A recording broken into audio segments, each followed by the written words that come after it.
बिस्मिल्लाहिर्रहमानिर्रहीम। तो ये अरबी आपने कहाँ से लिखी है? ये पहले ही मैंने शायद गूगल से उठाई थी, थोड़ी निकाली। ठीक है, ज़बरदस्त। अच्छा, तो आपने मेन हेडिंग, सब हेडिंग, पैराग्राफ, अरबिक और ठीक है अरबी।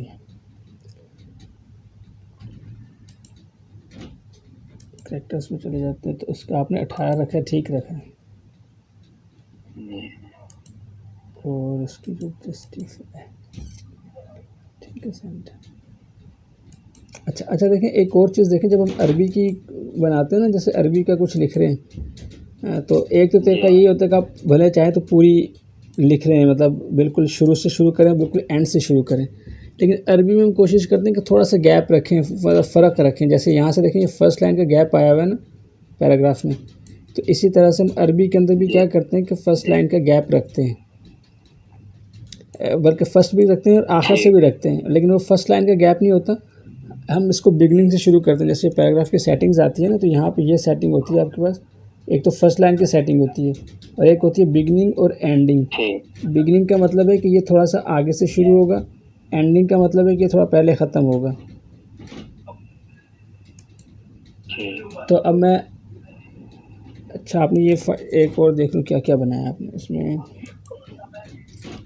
और ट्रांसलेशन में क्या रखा है इसको देख लेते हैं। हाँ, जैसे आपने यहाँ पे किया ना 1 बाय 1 इंच का, जो आपने जो थोड़ा सा बिगनिंग और एंडिंग का मार्जिन रखा है, ये ठीक रखा है।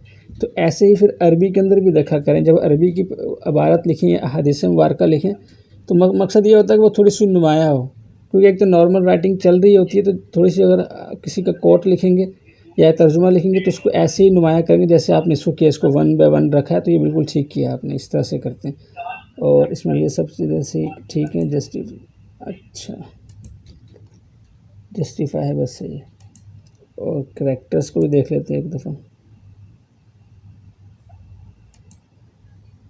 करैक्टर साइज ये उतना ही होना चाहिए, बिल्कुल ठीक है। अच्छा चले, मैं इसको फ़िलहाल इसको भी खुला रहने देते हैं, लेकिन जो मैंने कल फाइल बनाए थे उसके अंदर रहते हैं, ताकि हम जो है इसको वो करें, मज़ीद इसको आगे लेके चलते हैं। वो मैंने फ़ाइल रखी कहाँ थी, ये नज़र आ जाए मुझे। बुक टेम्पलेट, रुकिए पहले मैं कर्सर भी हाईलाइट कर लूँ ताकि,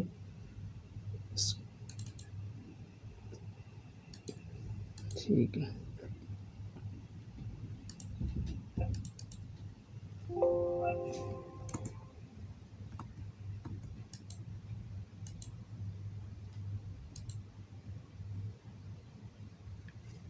आपने बॉर्डर भी नहीं लगाया? वो सिंपल ही मैंने ऊपर लगाया था।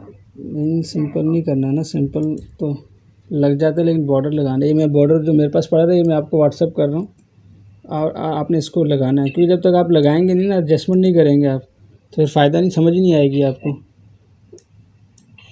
ये मैं आपको बॉर्डर भेज दिया, तो अब आपने जो है इस फाइल को मज़ीद मॉडिफाई करना है, जैसे मैं आपको सिखा रहा हूँ, तो इसको आपको मॉडिफाई करना है, बॉर्डर प्रॉपर लगा के बताना है। क्योंकि बॉर्डर जब तक आप देखने से तो लगता है कि हम लगा लेंगे, लेकिन जब आप लगाते हैं तो पता चलता है भाई लग ही नहीं रहा, या फिर उस वक्त मसाइल आते हैं कि ज़्यादा छोटा हो गया, ज़्यादा बड़ा हो गया, आपसे कंट्रोल नहीं हो रहा। तो जब आप प्रैक्टिस नहीं करेंगे तो आपको समझ नहीं आएगी तो फिर काम कैसे करेंगे। और प्रैक्टिस करेंगे तो प्रॉब्लम आएगी, और फिर प्रॉब्लम आएगी तो फिर आप पूछेंगे तो फिर प्रॉब्लम सॉल्व भी हो जाएगी। तो ये काम करना है। अच्छा जी, चलो मैंने अपनी फ़ाइल ओपन कर ली है, ये देख, ये अब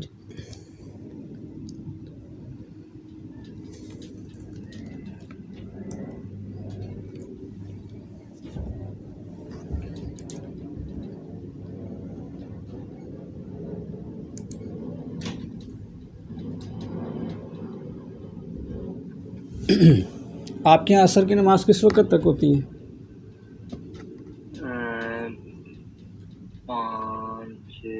5:30 पे।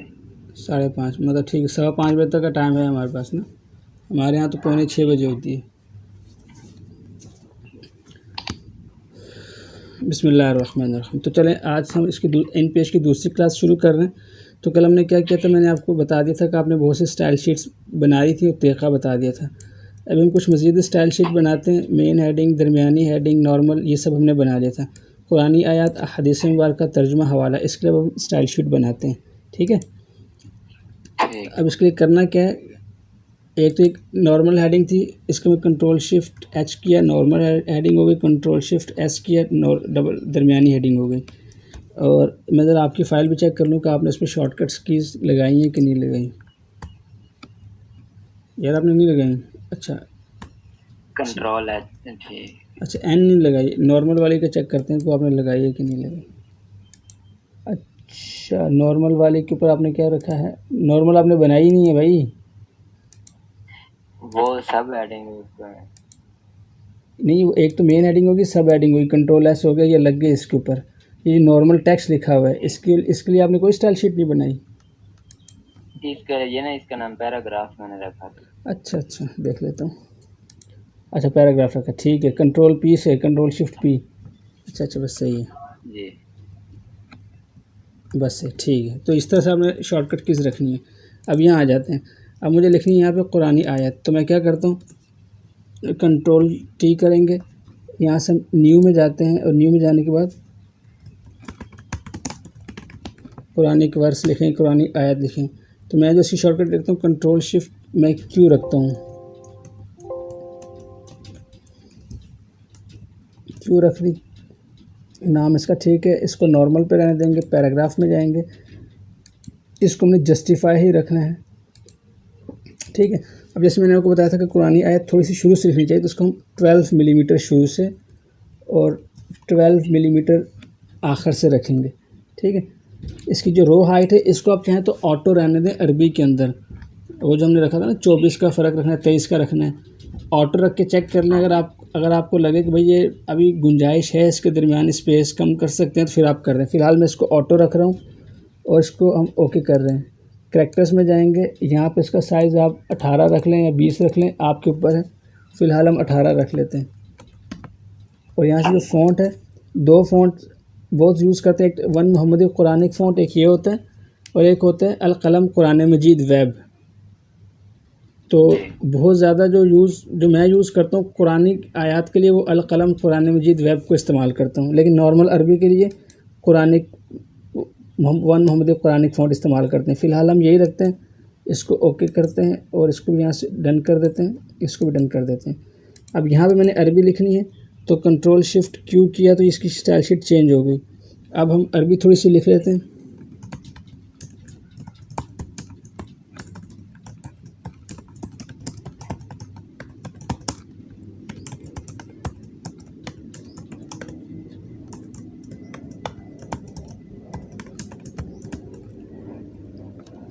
ठीक है, तो ये अरबी लिख ली। इस तरह से अब देखें, इसका साइज़ अगर आपको लगे कि थोड़ा सा बड़ा है तो छोटा कर ले, लेकिन फ़िलहाल ये मेरे हिसाब से ठीक है। कंट्रोल शिफ्ट एन किया तो नॉर्मल हो गई, कंट्रोल शिफ्ट क्यू किया तो ये अरबी की इबारत बन गई। तो मतलब ये कि बिल्कुल ठीक हो गई है। कॉपी कर लेते हैं,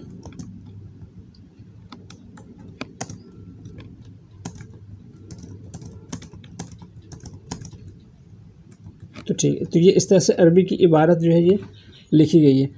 तो अब ये देखें, ये थोड़ी सी अच्छी लग रही है, खूबसूरत लग रही है साइडों से। अच्छा, अरबी की इबारत जब हम कुरानी का आयत लिखते हैं तो वहाँ पे हम एक और काम करते हैं, कंट्रोल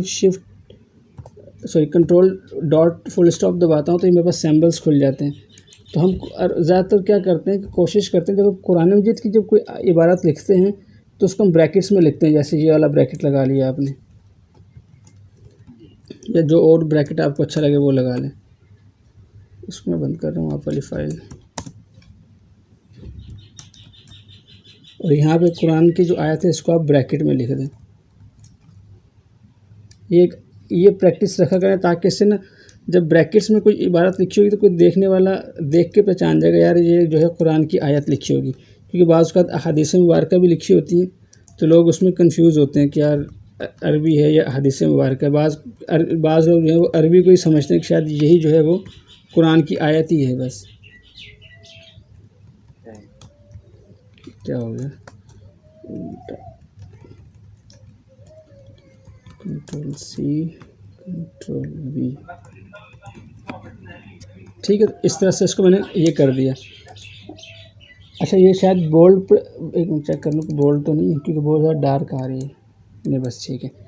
तो ये आपके पास अरबी होगी। अब मुझे तर्जुमा की स्टाइल शीट बनानी है तो हम क्या करेंगे, इसी तरह से कंट्रोल टी करेंगे। कंट्रोल टी करने के बाद यहाँ पे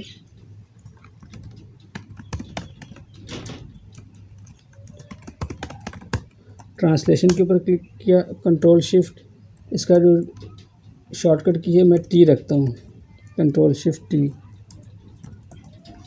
अब जो इसमें जो हम सेटिंग करेंगे, कुछ सेटिंग नहीं करनी, बस यहाँ पे रख, एक तो इसको जस्टिफाई कर लेना आपने, और दूसरा इसको वही 12 मिलीमीटर जो है इसका गैप रखना है। अगर आप मिलीमीटर्स में रखें तो 12 का रखें, और वैसे 1 का रख सकते हैं, लेकिन जब आप पेज छोटा करेंगे ना तो 1 बहुत ज़्यादा हो जाएगा। मैं 6/8 की किताब बना रहा हूँ, उसमें 1 इंच बहुत बड़ा होता है, फिर वहाँ पे 0.3, 0.2 या 0.5, इससे ज़्यादा नहीं रखते, फिर वो बहुत बुरा लगेगा। तो अब इसमें हमने 24 ही रखना है जो इसका लाइन की जो हाइट है, और यहाँ से इसको ओके कर देंगे। करैक्टर्स में जाएंगे, ये सब 16 ही रहेगा, इसको 16 करना है, और यहाँ से ये सब ये रहेगा, ठीक है। ओके कर देंगे, डन कर देंगे एंड डन कर देंगे। अब यहाँ पे ट्रांसलेशन फर्स्ट करें, इसी से मैं ले लेता हूँ, बल्कि लिख लेता हूँ। और जब ट्रांसलेशन लिखेंगे तो फिर वो आपने इन्वर्टेड कॉमास में ही लिखनी है ट्रांसलेशंस।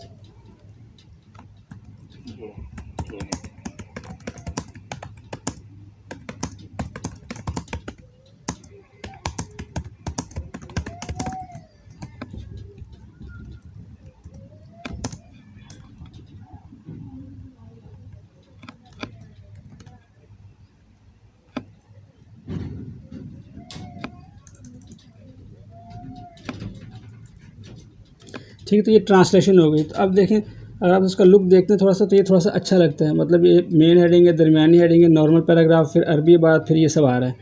यहाँ तक चीज़ें क्लियर है? ठीक है।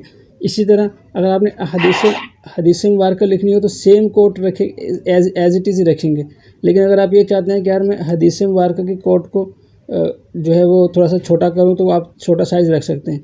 लेकिन हम जैसे आप कोई दुआ लिखते हैं कुरान मतलब हदीस मुबारक की हो या कुरान मजीद की हो, अगर आपने कोई दुआ लिखनी है जो कि लोगों को पढ़ने से ताल्लुक़ रखती है, तो उसको तो आपने कोशिश करना है कि 18 या 20 पे रखें, क्योंकि जो पढ़ने वाली चीज़ें हैं, दुआएं वगैरह या कुरानी आयत, वो बड़ी हों ताकि हर उम्र का बंदा पढ़ ले, हर आँखों को जिसको जितना बच्चे भी पढ़ लें और बड़ी उम्र के लोग जिनकी आँखें कमज़ोर हैं वो भी पढ़ लें। दुआएं तो ऐसी रखनी चाहिए। अगर कोई नॉर्मल इबादत है, जिस तरह अहादीस के कुछ बाज़ औक़ात नॉर्मल इबारत लिखी जाती हैं, तो उसको आप फिर फ़ॉन्ट साइज़ चाहें तो 16 कर लें। फिर उसमें फिर ज़रूरी नहीं होता कि आप यही एज़ इट इज़ रखें। अगर आपने कहीं बाज़ औक़ात में ज़रूरत पड़ती है कहीं हम नॉर्मल अरबी ही लिखते हैं, तो उसके लिए आपने जैसे नॉर्मल ये पैराग्राफ का आप स्टाइल शीट बनाते हैं ना, ऐसे एक नॉर्मल अरबी की भी स्टाइल शीट बना लेंगे, जिसमें बाज़ औक़ात शुरू में पूरा रावी आ रहा होता है, अन अबू हुरैरा रज़ियल्लाहु अन्हु क़ाल क़ाल रसूलुल्लाह सल्लल्लाहु अलैहि वसल्लम। तो इस तरह की जब आप इबारत लिखते हैं तो उसमें फिर क्या करें कि उसको भले आप नॉर्मल रखें, मतलब नॉर्मल से मुराद है कि उर्दू से छोटी ना हो, इतनी छोटी ना को पढ़ने में ना आए। क्योंकि बाज़ मैंने किताबें देखी हैं अरबी की, उसमें अरबी ऐसी लिखी होती है कि वो बिल्कुल ही जैसे कि ना पढ़ने के बराबर है, मतलब वो ऐसे लिखा होता है कि जैसे किसी ने पढ़ना नहीं है अरबी ना। तो कोशिश करें ऐसे लिखें कि रीडेबल हो। अब ये देखेंगे स्टाइल शीट सारी की सारी आपके ऊपर डिपेंड करती हैं, अपनी रिक्वायरमेंट जैसे जैसे आपकी रिक्वायरमेंट बढ़ेगी लिखते जाएंगे, आप बनाते जाएंगे। अच्छा देखें, इसमें एक और चीज़ है जो कि इसके अंदर वो सहूलत नहीं है, लेकिन माइक्रोसॉफ्ट वर्ड के अंदर एक सहूलत है। अब वो मैं आपको डिस्कस कर देता हूँ ताकि आपके जहन में हो, क्योंकि बाज़ वक्त हमारी रिक्वायरमेंट ऐसी होती है। अब फ़र्ज़ करें आपने ये चीज़ देखी होगी किताबों के अंदर कि जो हेडिंग होती है ना, वो ऐसे शुरू होती है, मतलब वो किताब के शुरू से शुरू हो रही होती है यूँ, और उसके साथ ही नॉर्मल टेक्स्ट आ रहा होता है जी। अब ये हेडिंग, ये सेटिंग आप इन पेज के अंदर नहीं कर सकते, क्योंकि अगर आप इन पेज के अंदर ये सेटिंग करेंगे तो ये आपको मैनुअली करनी पड़ेगी, और अगर आप मैनुअली ये सेटिंग करेंगे तो वो फिर आपके लिए अजाब बन जाएगी। क्योंकि अगर इस तरह का, और कोशिश करना है कि इन पेज के अंदर इस तरह का तरीका आपने लेके ही नहीं आना, मतलब इंट्रोड्यूस ही नहीं करना। बाज़ का लोग करते हैं ना कि लाइन बचाने, अब देखें अगर आपके 800-900 पेज बन गए, लोग कहते हैं यार एक लाइन का गैप ऐसे ही आ रहा है, अगर आप इस हेडिंग्स को सामने ले आओ तो बेहतर नहीं कि कितने सारे सफ़ात बच जाएंगे, और ये हकीकती बात है, बच भी जाएंगे। तो उसमें फिर मसला ये होता है कि अगर आप ये मैनुअली प्रोसीजर अपनाएंगे ना, तो इसमें आपके लिए अजाब बन जाएगा, ये सरदर्द बन जाएगा उस वक्त अगर आपको कहीं ना कोई चेंजेस करनी पड़ी, क्योंकि फिर इसके ऊपर ऑटो सेटिंग अप्लाई नहीं होगी। अगर आपने इस तरह की चीज़ें की हैं और बाद में आप इसके नॉर्मल के स्टाइल में चेंजेस करके अप्लाई ऑल करेंगे ना, तो वो हेडिंग वेडिंग सब बराबर हो जाएंगी। जी वो तो इस तरह की जो अप्रोच है वो इन पेज में कभी भी नहीं इस्तेमाल करनी। जो लोग करते हैं वो मैनुअल करते हैं, वो मतलब उनके लिए वो परेशानी का ही बायस होता है। सही। तो लेकिन माइक्रोसॉफ्ट वर्ड के अंदर बहुत फ्लेक्सिबिलिटी है। तो उसके अंदर ये ऑप्शन मौजूद होता है। उसके अंदर हम एक टर्म इस्तेमाल करते हैं, ट्रैक्टर बेस्ड स्टाइल शीट। तो वहाँ पे ये ऑप्शन आपके पास अवेलेबल होता है कि आप एक ही पैराग्राफ के अंदर मुख्तलिफ स्टाइल शीट्स क्रिएट कर सकते हैं। मिसाल मैं ऐसे देता हूँ, जैसे फ़र्ज़ करें मैं एक रनिंग पैराग्राफ लिख रहा हूँ, एक तकरीर या एक रनिंग पैराग्राफ लिख रहा हूँ, और इसी पैराग्राफ के अंदर मैं कहता हूँ मैंने कोई बात की और उसकी दलील के लिए मैंने कहा कि अल्लाह ताला कुरान मजीद में फरमाते हैं, और मैं चाह रहा हूँ कि वो अब जो कुरानी आयत है वो निचली लाइन में नहीं लिखनी, मैंने इसी के अंदर कंटिन्यू करके लिख देनी है। अब उस अरबी इबारत का जो साइज़ होगा वो इतना ही साइज़ रखना है जो कि इस उर्दू टेक्स्ट के साथ मैच कर रहा होगा। अब हो सकता है कि उर्दू का साइज़ 16 है और अरबी का अगर मैं 18 रखता हूँ या 14 रखता हूँ या 12 रखता हूँ, अरबी का 12 उर्दू का 14, अब इन दोनों का कॉम्बिनेशन बिल्कुल इक्वल है। लेकिन अगर दोनों का 16 रखूँगा तो अरबी का बहुत बड़ा लगेगा आपको। जैसे ये साइज़ देख रहे हैं, ये बहुत बड़ा लग रहा है आपको। अगर आप इसको 16 भी करेंगे ना तब भी ये उर्दू से बड़ा लगेगा। ठीक है। तो इसमें क्या होता है, अब हम फिर क्या करते हैं कि इसमें हम दो साइज़ होते हैं, एक तो उर्दू का साइज़ होगा, उसके साथ अरबी का साइज़ होगा, दोनों साइज़ डिफरेंस होंगे। एक फ़र्क ये होगा। दूसरा फ़र्क ये होगा कि फ़ॉन्ट भी डिफरेंट होगा। उर्दू का नस्तालिक फ़ॉन्ट होगा, अरबी का अल कलम कुरान मजीद वेब या मोहम्मदी कुरानिक फ़ॉन्ट होगा। ठीक है। अब पैराग्राफ एक ही है, लेकिन उसको एक नॉर्मल पैराग्राफ अप्लाई हुआ है और एक अरबी का अप्लाई हुआ है। तो इस तरह से हम क्या करते हैं, जो करैक्टर बेस्ड स्टाइल शीट बनाते हैं वो हम यूज़ करते हैं फिर अरबी की इबारत के ऊपर। तो उसमें ये होता है कि अगर मैं पूरे पैराग्राफ को सिलेक्ट करके उसके साइज़ चेंज करूँ या उसके स्टाइल शीट के ऊपर चेंज करूँ तो पूरे पैराग्राफ का कलर स्टाइल चेंज होगा, फ़ॉन्ट चेंज होगा, फ़ॉन्ट साइज़ चेंज होगा, लेकिन जो अरबी की इबारत है वो एज़ इट इज़ वैसी की वैसी रहेगी जैसे मैंने उसकी स्टाइल शीट में डिफ़ाइन किया उसको। हाँ, अगर मुझे महसूस हुआ यार अरबी जी सिलेक्ट हुई होगी, लेकिन वो उसका जो स्टाइल वगैरह वो चेंज नहीं होगा। ठीक। नहीं मतलब सिलेक्ट, जैसे एक तो ये सिलेक्ट होता है ना, मैंने यूँ सिलेक्ट की और सिलेक्ट करके मैनुअली साइज़ इंक्रीज़ किया, फिर तो साइज़ के ऊपर फ़र्क पड़ेगा। लेकिन जब हम ऑटोमेटिकली मैं नॉर्मल जैसे नॉर्मल पैराग्राफ लिखा, जब मैं इसकी स्टाइल शीट में यहाँ फ़ॉन्ट पे आके चेंज करता हूँ ना, मॉडिफाई करके इसको स्टाइल को चेंज करता हूँ, जब मैं इसको कहता हूँ कि इसको मैं लेकिन जब मैं उसकी स्टाइल शीट में जाके उसके फ़ॉन्ट को चेंज करूँगा ना, तब उसका इम्पैक्ट उसके ऊपर नहीं पड़ेगा। जैसे अभी देखें, अभी इसका साइज़ ये गलत कर रहा है, रुक जाए मैं इसको सेव करता हूँ। और सेव करने के बाद अब देखिए मैंने इसके ऊपर ये नॉर्मल हेडिंग के भी साइज़ है ना, लेकिन जब मैं इसको कंट्रोल शिफ्ट एन करता हूँ तो ये नॉर्मल हेडिंग भी नॉर्मल हो जाती है। लेकिन उसमें जो कुरानी आयत लिखी होगी या जो हेडिंग आपने अगर लिखी होगी इस तरह से, तो वो एज इट इज़ मोटी की मोटी रहेगी जैसी ये है। इनके ऊपर तो फ़र्क पड़ेगा, इस हेडिंग के ऊपर फ़र्क नहीं पड़ेगा। तो ये है करैक्टर बेस्ड स्टाइल शीट। तो इसका सोल्यूशन आपके इल्म में हो, मतलब जब हम काम करते हैं ना तो बाज़ को ऐसी रिक्वायरमेंट आती है कि लोग कहते हैं यार ये ऑप्शन आपके पास इन पेज में है, ऐसा कर दो। तो आपको पता होना चाहिए कि ये ऑप्शन इन पेज में नहीं है, माइक्रोसॉफ्ट वर्ड के अंदर ये फ्लेक्सिबिलिटी है और ये ऑप्शन इन माइक्रोसॉफ्ट वर्ड के अंदर अवेलेबल है कि आप एक पैराग्राफ के अंदर रहते हुए जितनी मर्ज़ी स्टाइल शीट इस्तेमाल करें, लेकिन वहाँ बस करना ये होता है कि आपको character based style sheet use करनी पड़ती है बस। ठीक है। तो ये ऑप्शन उसके अंदर है। तो ये एक इजाफी बात थी जो कि आपकी इन्फॉर्मेशन नॉलेज के लिए मैंने आपको बता दी। ठीक है। अब देखो, अब हम क्या करते हैं, ये मैंने आपको सारी स्टाइल शीट का तरीका बता दिया, इसको यूज़ करना बता दिया। अब जैसे जैसे आपकी रिक्वायरमेंट बढ़ती जाएगी आप अपनी स्टाइल शीट को उसके हिसाब से क्रिएट करते जाएंगे। ये आपके ऊपर है कि आप जितनी ज़्यादा स्टाइल शीट क्रिएट करें, डिपेंड करता है कि आपकी रिक्वायरमेंट कितनी। जैसे रिक्वायरमेंट बढ़ेगी आपकी स्टाइल शीट बढ़नी चाहिए। कुछ डिफरेंट आ रहा है तो उसके लिए आपको स्टाइल शीट बनानी है। ठीक है।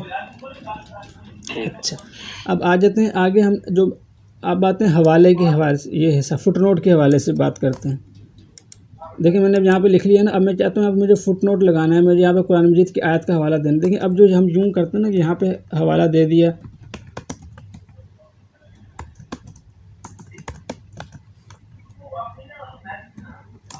यहाँ पे हवाला दे के आप इसको मैनुअली छोटा कर दें। लेकिन ये जो है ना, इससे बड़ी प्रॉब्लम होती है बाज़ का लोगों को। लोग कहते हैं यार हमें इसके साथ नहीं, ऐसा करो सारे हवाले सफ़े के आखिर में दो, ताकि जब हम इसको जब पढ़ रहे हों तो हमें पढ़ाई में डिस्टर्बेंस ना हो।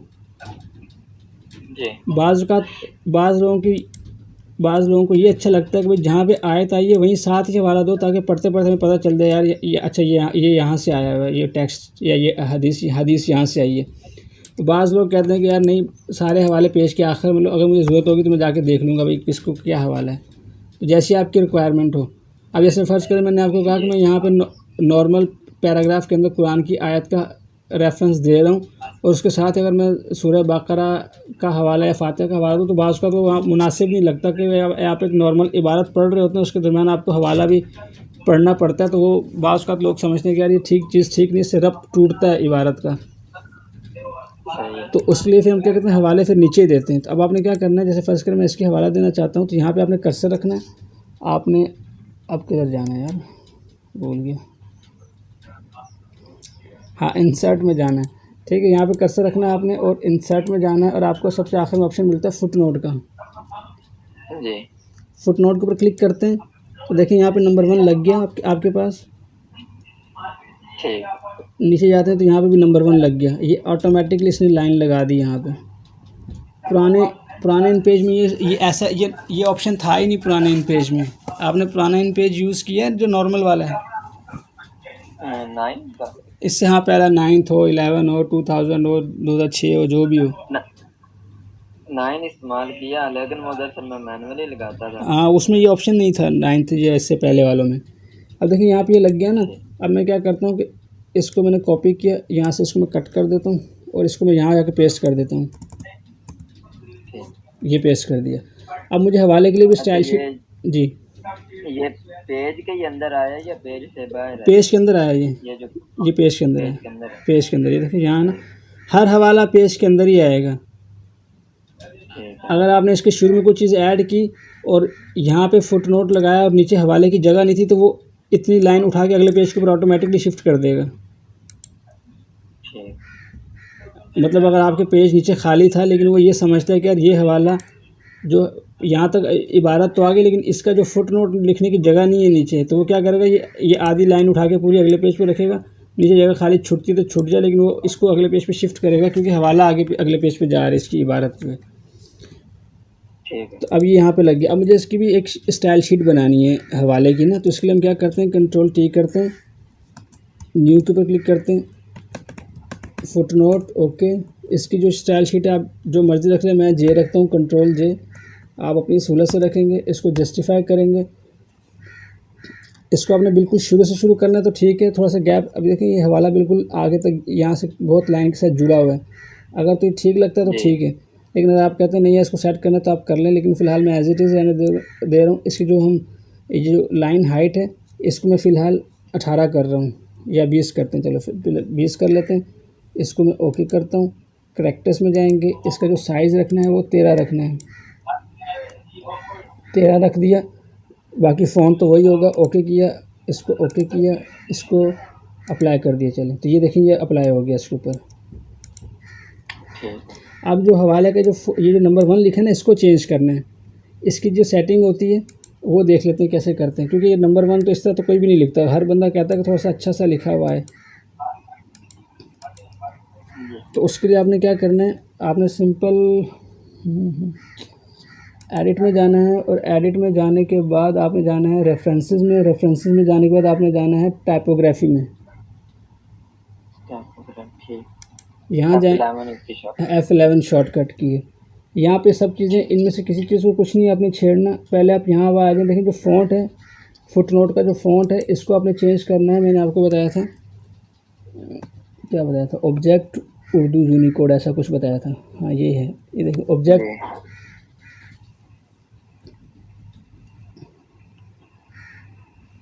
ठीक है, ये इसका फ़ॉन्ट है। Object 1 Unicode, object Unicode, object 1 Unicode, object 2 Unicode. इनमें से कोई एक चूज़ कर लेना है। मैं फ़िलहाल ऑब्जेक्ट 1 यूनिकोड रखता हूँ। ठीक है,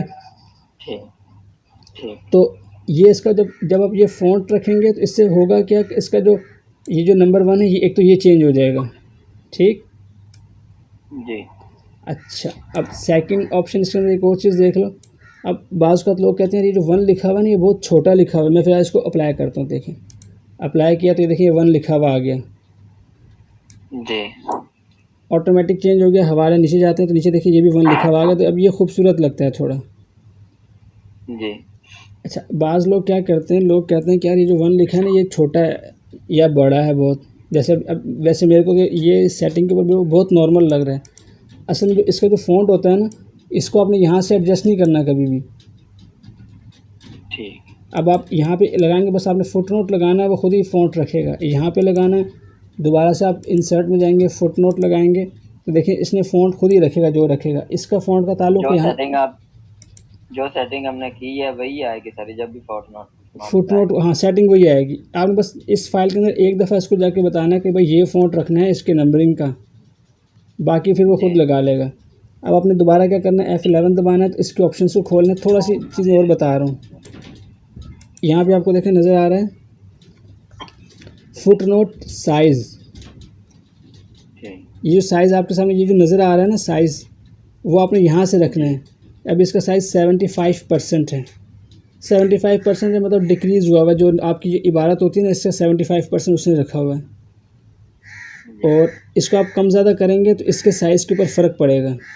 करके देख लेते हैं, जी मैंने कभी किया नहीं है लेकिन अब करके देखते हैं क्या मैं फ़र्क कर इसको 24 करता हूँ और 24 करने के बाद ओके करता हूँ। बहुत शुरू में किया था, देखें कितना छोटा हो गया, जी नज़र आ रहा है जी या दूरबीन लगाएं छोटा हो गया ना काफ़ी। तो हाँ इसके साइज़ को जब आपको ज़रूरत महसूस हो तो आपने इसके साइज़ को यहाँ से कंट्रोल करना है, वहाँ से नहीं कंट्रोल करना। अगर वहाँ से कंट्रोल करेंगे तो वो आपको फिर हर एक के ऊपर सेपरेट सेपरेट लगाना पड़ेगा, वो सर दर्द बन जाएगा आपके लिए। तो जो चीज़ जैसे बताई जा रही है कि जो जहाँ से करनी है उसको आपने वहीं से ही करना है, क्योंकि यहाँ पे आपको स्टैंडर्ड है। आपने 2000 सफ़ों की किताब भी बनाई, जब यहाँ पे साइज़ करेंगे तो पूरी किताब में सेम साइज़ चलेगा। और जो लोग इस तरह के नफीस लोग होते हैं ना, तो वो बड़े कीड़े निकालते हैं। वो एक एक नुक्ता देखते हैं तो कहते हैं यार ये नुक्ता उस नुक्ते से छोटा है, क्यों छोटा है, इसको बराबर करें। हाँ जी तो इस तरह तो ये इसका ख्याल रखना। अब देखें दूसरा 25%, ये देखो फुटनोट शिफ्ट लिखा हुआ है 25%। जी पहले मैं इसको ओके करके नॉर्मल करूं, अब देखें अब दोबारा F11 करते हैं। अब ये 25% जो शिफ्ट लिखा हुआ है ना, ये लिखा हुआ है कि देखो थोड़ा सा नॉर्मल इबारत से थोड़ा ऊपर उठा हुआ है, जो जी ये उसको रिप्रेजेंट कर रहा है कि 25% है तो मतलब ये इबारत से उठा हुआ है। अब जो उसकी जो डिफ़ॉल्ट सेटिंग होती है ये बहुत खूबसूरत होती है। जी डिफ़ॉल्ट अगर आप सेटिंग देखें तो इसमें बड़ी खूबसूरती है, इसमें कोई इशू नज़र नहीं आ रहा। ये जो मतलब जो साइज़ है, जो इसका थोड़ा सा ये ऊपर उठा हुआ है तो बिल्कुल ठीक उठा हुआ है। लेकिन बाज़ लोगों को बहुत इशू होता है, कहते हैं यार नहीं थोड़ा और ऊपर कर दो या थोड़ा नीचे करो, ऐसा कुछ हो। तो अगर कुछ ऐसा हो तो एक तो लोग तरीका इस्तेमाल करते हैं शिफ्ट दबा के, जो हम यहाँ से करते हैं ना F6 होता है, पता नहीं 7 होता है या F54 होता है, इसको ऊपर नीचे करने का। जी पता नहीं आप भी कह रहे थे, आपने पूछा था शायद मुझसे, किसने पूछा था? ऊपर करता हूँ तो जी मैम आपने पूछा था ना।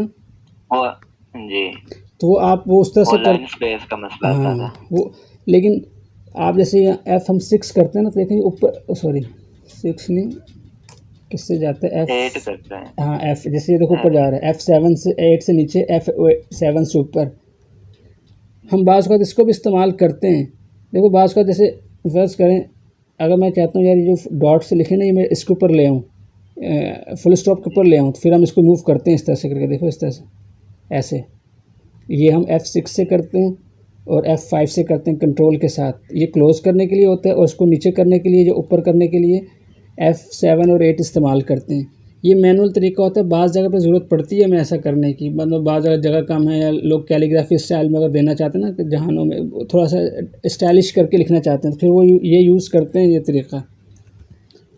लेकिन आपने फुट नोट के लिए ये इस्तेमाल नहीं करना, आपने वही इस्तेमाल करना जो आपको बताया है F11 वाला। तो यहाँ से आपने साइज़ को कंट्रोल, शिफ्ट को कंट्रोल करना है। आपने कहा ये 25 कम है, ज़्यादा करना है तो आप इसको 50 कर दें, देखते हैं क्या होता है। देखिए ऊपर हो गया, ये सारा ही ऊपर हो जाए नहीं सारा नहीं हुआ, सिर्फ ये ऊपर हुआ है, ये नंबर 2 और नंबर 1 होगा। फुटनोट सारा ही ऊपर होगा, जो जहाँ जहाँ पूरी किताब में आपने लगाया होगा ना, ठीक है। इसकी सेटिंग सारी जगह पे ऊपर होगी। अगर आप यहाँ से करेंगे, देखो मैंने 50 किया है, तो अब मैं अभी देखें यहाँ पे है, इसके बराबर है बिल्कुल। तो अब हम दोबारा इसको 25 करते हैं, तो ये ऊपर और नीचे सारी जगह से होगा, ये भी होगा, ये भी होगा। हाँ, ठीक है। कहीं पे आपको एक्सेप्शनल केस हो, आप कहते नहीं यार ये बात को कोई लफ्ज़ कट रहा है या छुप रहा है या कोई प्रॉब्लम है, तो फिर आप उसको मैनुअली कर लो, किसी एक हाथ को करना है तो F7 से ऊपर या F8 से ऊपर या F6 से क्लोज कर लो। अगर कहीं आपको ज़रूरत महसूस होती है मैनुअली कर लें, कहीं एक आध में हो तो। सबके साथ ये नहीं करना आपने, सबके साथ ऐसा नहीं करना। और अगर नीचे आ जाते हैं तो देखिए यहाँ पे भी खूबसूरती के साथ हवाले लगते हैं, इसको छेड़ने की ज़रूरत नहीं है आपको। अगर आप महसूस करें तो फिर छेड़ें, वैसे ना छेड़ें। अब देखें इसके अंदर भी ऑप्शंस दिए हुए हैं, ऑटो लाइन स्पेसिंग का, लाइन विड्थ का। डिफ़ॉल्ट में जो सेटिंग होती है ये बिल्कुल ठीक होती है, लेकिन अगर आपको फिर भी ज़रूरत महसूस हो रही है भाई जो इसकी स्पेसिंग मैं बढ़ाऊँ, तो ये सब के सब यहाँ पे स्पेसिंग्स अवेलेबल हैं। आप इनको ट्राई कीजिए ताकि आपको पता चले। तो ये सब है, ये आपको बता दिया। अगर आपने कोई सेटिंग की अपने हिसाब से, लाइन स्पेसिंग की और ये सारी चीज़ें सेटिंग की, यहाँ से फ़ॉन्ट की सेटिंग की, जैसे मैंने बताया ना कि आपने फ़ॉन्ट की सेटिंग कर ली और आप ये सेटिंग कर ली, और आप चाहते हैं यार अब जब मैं खोलूँ मुझे हर किताब, अगर किसी और किताब में काम करना तो मुझे दोबारा से फ़ॉन्ट ना सेलेक्ट करना पड़े, ऑब्जेक्ट उर्दू वाला, तो आप इसको सेव एज़ डिफ़ॉल्ट कर दें। जब सेव एज़ डिफ़ॉल्ट कर देंगे तो अब जब आप किसी भी किताब के लिए काम नया इन पेज खोलेंगे तो ये सेटिंग ऑटोमेटिकली हुई होगी, फिर आपको हर बार चेंज नहीं करनी पड़ेगी। लेकिन मैं कोशिश करता हूँ कि अपनी सेटिंग ना बनाऊँ, जो डिफ़ॉल्ट है उसी के साथ रहूँ, और अपनी ज़रूरत जहाँ जैसी ज़रूरत हो उसको वैसे कर लूँ। तो ये फुटनोट के हवाले से समझ आ गई चीज़ें आपको?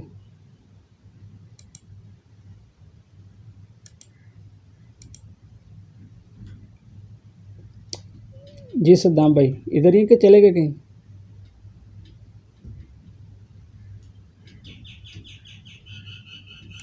हेलो।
चलें तो आज के लिए इतना रखते हैं, इंशाल्लाह बाकी फिर अगली क्लास के अंदर करते हैं, ठीक है।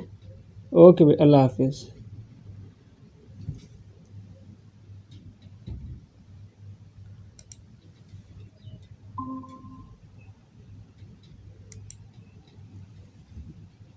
जी सद्दाम भाई आ गए वापस? जी पता है वो नेट का मसला बन गया था, ब्रिज साफ करके दोबारा। ठीक है।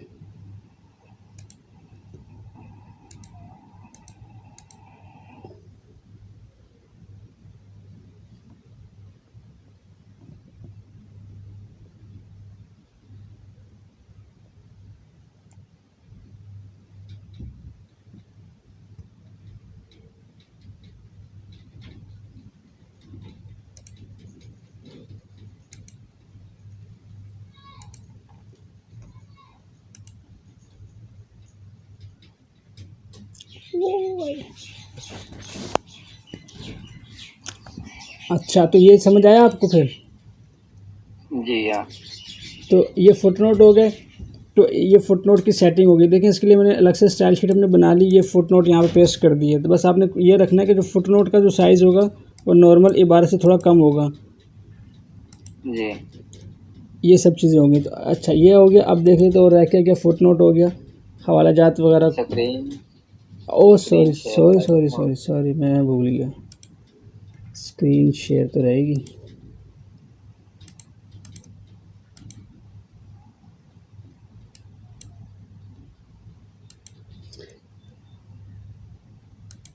ठीक है, तो ये फुटनोट हो गए और ये फुटनोट ठीक। Number 1 number 2।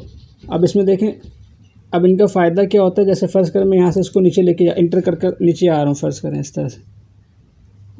जी अब जैसे ये नीचे आता जाएगा ना, तो अब देखें मैं जब इंटर किया ना, ये बैक स्पेस किया, तो देखें ये पॉइंट यहाँ पे, अब यहाँ पे जगह है। तो लेकिन अगर ये फ़र्ज़ करें ये ज़्यादा हो जाता है, ये देखें ज़रा, मैं इसको फुटनोट ज़्यादा करता हूँ, ये ज़्यादा किया, अब वो अगली लाइन पे शिफ्ट हो गया अलग। देखें यहाँ पे गैप ज़्यादा है, अभी काफ़ी गैप है। लेकिन क्योंकि जो उसका नीचे जो फुटनोट था वो आ नहीं पा रहा था यहाँ पे, तो उसने इसको सारे को अगली लाइन, देखो ये पूरी लाइन इसने आगे शिफ्ट कर दी। सही। और जब ये नए पेज के ऊपर जाएगा ना, तो ये ऑटोमेटिकली 1 हो जाएगा, हाँ वो एक से शुरू दोबारा दोबारा शुरू होगा। तो हर पेज से 1 से शुरू होगा। तो ये इसकी अच्छी बात है इन पेज की। लेकिन अगर आपने इसको एक पेज के ऊपर 2 करके पेजेस करके बनाया ना, इस वो किताब को, जैसे कल मैं बता रहा था कि लोग एक पेज पे 2 बनाते हैं A4 करके, जी तो वहाँ ये आपको तंग करेगा। वहाँ ये तंग करेगा कि क्योंकि वो आपके लिए तो दूसरा पेज होगा, लेकिन इसके लिए तो वो एक ही पेज होगा ना। हाँ तो फिर उसको वो क्या करेगा, एक यहाँ 3 4 5 6, और जब तक वो पेज ख़त्म नहीं होगा 2 पेजों का, उसके लिए तो एक ही पेज, आपके लिए 2 पेज है, तो वो उसको 3 4 से शुरू करेगा। तो ये आपके लिए कन्फ्यूजन रहेगी, पढ़ने वाले को भी मसला, दूसरे वाले को भी मसला। सही। तो इस तरह फिर इसलिए फेसिंग इस तरह, इसलिए हम फिर एक पेज को 2 पेज पे नहीं बनाते, क्योंकि इन हवाले के अंदर फिर बड़े मसाइल होते हैं। वहाँ फिर लोग क्या करते हैं, उसको छुपा के उसका फ़ॉन्ट ब्लैक करके फिर मैनुअली नंबरिंग लगाते हैं। फिर फ़ायदा कोई नहीं उस काम का। अगर आपने वो काम भी मैनुअली करना है, ऑटोमेटिक नंबरिंग लगाने के बाद फिर मैनुअली इसके साथ जुगाड़े मारनी है, तो उसका फ़ायदा कोई नहीं। सही बात। लेकिन ये उस वक्त लोग अमूमन करते हैं जिनको सही पता ना हो या जिनको सही इन्फॉर्मेशन ना हो ना, फिर वो लोग इस तरह से करते हैं। अब जैसे आप आएँ मेरे पास, आप काम करवाते हैं, तो आपको यार ऐसे काम करो। अगर मेरे को काम नहीं आता तो मैं आपकी मान के चलूँगा, कोई ऐसे करे। अब जब कोई मेरे पास आता है तो मैं कह, आप मुझे ये ना बताएं कि मेरे काम कैसे करना है, आप बस ये बताएं काम करना क्या है, करना कैसे ये मैं खुद कर लूँगा। आप ये मेरे को ये ना बताएं। लेकिन ये उसी वक्त होता है जब आपको आता हो, तभी आप बोल सकते हैं। सही बात। काम आना चाहिए। काम आता होगा, फिर कोई आपको डिक्टेट नहीं करेगा। मतलब डिक्टेट करने का मतलब बाज़ औक़ात लोग कहते हैं नहीं इसी तरह से करो जिस तरह से मैं कह रहा हूँ, क्योंकि वो काम करवा रहे हो, तो जो काम करवा रहा होता है उसको तो पता होता है, वो काफ़ी न काफ़ी चीज़ें उसने देखी होती हैं। तो अगर आपको काम आता है तो आप कहेंगे, आप ये ना कहें कि हमें काम कैसे करना है, आप ये बस काम क्या करना है ये बता दें, कैसे करना है ये मैं खुद कर लूँगा। ठीक है। तो ये हवाले जात के हवाले से चीज़ें हो गई। अब इसमें रह गया अभी ऑटोमेटिक फहरिस्त। Oh my god. तो बताऊं इसका, अभी शुरू करें फिर ऑटोमेटिक फहरिस्त भी करें। कह रहे भाई पूरा समंदर पीना आपने। कल पे रख लें। हैं? मैंने कहा कल पे रख लें, आसानी हो। नहीं, मेरे को तो आसानी आसानी है, क्योंकि कल तो मेरे लिए कोई आसानी नहीं है। कल आपने खुद मसरूफ होना। कल जो है सुबह से लेकर रात तक बहुत काम है, फिर आप मुझे ढूंढते रहेंगे भाई कब कब कब। अब वो इलियास भाई है इन पे, जिसको अब माइक्रोसॉफ्ट वर्ड पढ़ रहे हैं, वो आज सुबह से मैसेज कर रहे थे उसको। मैं गाँव आने के बाद मैंने उसको कोई मैसेज नहीं किया उसको। वहाँ 3-3 घंटे की 1.5-1.5 घंटे की क्लासें ली वहाँ पे 3 दिन लगातार। आज वो ढूंढ रहे थे भाई कहाँ चले गए, आपने कोई रब्ता नहीं किया, कोई बताया नहीं। मैं पैसे लेके भाग गया हूँ आपके। तो खैर अभी उनसे मैंने किए थे तो वो कह रहे तो मैं नहीं, मगरिब के बाद पढ़ूंगा। तो मैंने आपको फ़ोन कर लिया कि चले पहले आप पढ़ लें। अच्छा, अब है अल्लाह भला करे फहरिस्त का, कैसे करते हैं फहरिस्त। ये किताब, इसको मैं ओपन करता हूँ।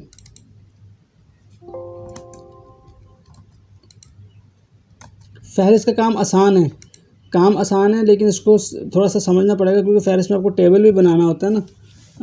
चीज़ें आसान है, इतनी इशू नहीं है। माइक्रोसॉफ्ट वर्ड एक्सेल वगैरह आपको आता है क्या कुछ? वर्ड आता है आपका? वर्ड आता है, तो वर्ड के अंदर उर्दू शुर्दू का काम कर लेते हैं, किए तो है आपने खैर कि नहीं? उसके अंदर मैंने तकरीबन 7 मकाले लिखे थे, वो ना उर्दू के? जी ज़बरदस्त, फिर सही समझाने में आसानी होगी। अब देखो पता क्या करना है, मैंने जो ये जो मेरा पेज है ना, ये जो मेरी किताब खोली है आपके सामने, मेरी ऐसे कोशिश ये होती है कि पूरी की पूरी किताब जो है वो टाइटल पेज से लेकर इंडेक्स से लेकर हर चीज़ जो है वो एक ही किताब के अंदर आए, तो वो ज़्यादा अच्छी लगती है मेरे को। लेकिन इन पेज में बात को, जैसे आपकी किताब, अब जैसे ये किताब छोटी है ना, तो इसके अंदर जो मैंने फहरिस्त बनाई है ना, ये मैंने मैनुअल बनाई है। देखें ये जो आपको नज़र आ रही होगी, ऑटोमेटिक फहरिस्त ऐसे नहीं बनती, क्योंकि किताब छोटी थी और इसके अंदर ये था, तो इसको मैंने मैनुअली बनाया है। ये सारी चीज़ें मैनुअल की हैं, ठीक है। लेकिन आपके पास बड़ी किताब हो तो मैनुअल काम करना मुश्किल हो जाता है। लेकिन मैनुअल आप उस वक्त करते हैं जब आपको ज़रूरत, आप समझें कि हाँ यार कोई गलती ना हो, या बाज़ का टॉपिक आपके हिसाब से चूज़ करने पड़ते हैं, तो वहाँ पे आप मैनुअल कर सकते हैं। लेकिन हम ऑटोमेटिक की तरफ ही जाएंगे फ़िलहाल।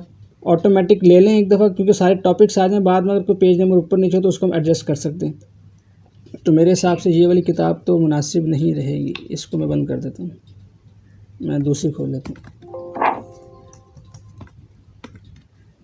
ये दुआओं का ख़जाना खोल लेते हैं।